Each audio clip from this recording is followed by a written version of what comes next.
మండల లక్ష్మీదేవిపల్లి గ్రామానికి చెందిన తాళ్ళ విజయలక్ష్మి భర్త గారైన రవి గారు నిన్న మధ్యాహ్నం టైంలో ఆత్మహత్య ప్రయత్నం చేయడం జరిగింది. ఇప్పుడు హాస్పిటల్లో ట్రీట్మెంట్ జరుగుతుంది.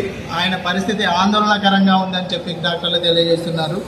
దయచేసి ప్రభుత్వానికి చెప్తున్నాం, రేవంత్ రెడ్డి గారి ప్రభుత్వానికి, కాంగ్రెస్ ప్రభుత్వానికి చెప్తున్నాం, మేము చేసిన పనులు, తాజా మాజీ సర్పంచులు చేసిన ప్రభుత్వం పనులకు సంబంధించిన బిల్లులకు సంబంధించిన గ్రాంట్ గ్రామ పంచాయతీలలో జమ చేయండి.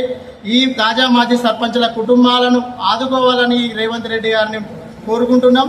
లేని పక్షంలో మేము ఎక్కడ కూడా తప్పు చేయకుండా గ్రామాలను అభివృద్ధి చేసినాం. ఎప్పుడు ఏ ప్రభుత్వమైనా ప్రభుత్వం పిలుపునిచ్చిన దాన్ని మాత్రమే అభివృద్ధి చేసినాం. మేము తాజా మాజీ సర్పంచులు కష్టపడి అప్పులు చేసి భార్యల మెడలలో పుస్తలు అమ్మి, పుస్తల తాళ్ళు కుదబెట్టి, బంగారం కుదబెట్టి వైకుంఠ ధామాలు కట్టినాం, శ్మశాన వాటికలు దారులు వేసినాం, డంపయార్డులు కట్టినాం, నర్సరీలు పెట్టినాం, సీసీ రోడ్లను అనేక రకాలుగా శానిటేషన్ పనులు చేసినాం. ప్రభుత్వం చెప్పిన దాని ప్రకారమే ఈ సర్పంచ్కి, తాళ్ళ విజయలక్ష్మి గారి సర్పంచ్కి వైకుంఠ ధామం కట్టకుంటే సస్పెన్షన్ వేసిరు. ఎందుకు వేసిరు? అవి గవర్నమెంట్ కాదా? అప్పుడున్న వాళ్ళు ఐఏఎస్లు కాదా, ఐపీఎస్లు కాదా?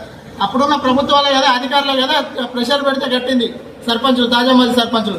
ఇప్పుడు అట్లాంటి వాటికి మేము బిల్లులు పేమెంట్ చేయమని అంటే ఎంతవరకు న్యాయమండి? మేము గత ప్రభుత్వంలో చేసిరు, ఇప్పుడు అంటే గత ప్రభుత్వంలో చేసిన ట్రాక్టర్లను వాడతలేరా? గత ప్రభుత్వంలో కట్టిన పంచాయతీ కార్యాలయాల్లో మీరు ఉండి పాలన సాగిస్తలేరా? సెక్రటరియట్లో కూర్చుంటున్నావు కదా రేవంత్ రెడ్డి గారు, అది ఎప్పుడు గత ప్రభుత్వంలో కదా కట్టింది, మరి ఎందుకు అక్కడ ఉండి పాలన సాగిస్తున్నారు?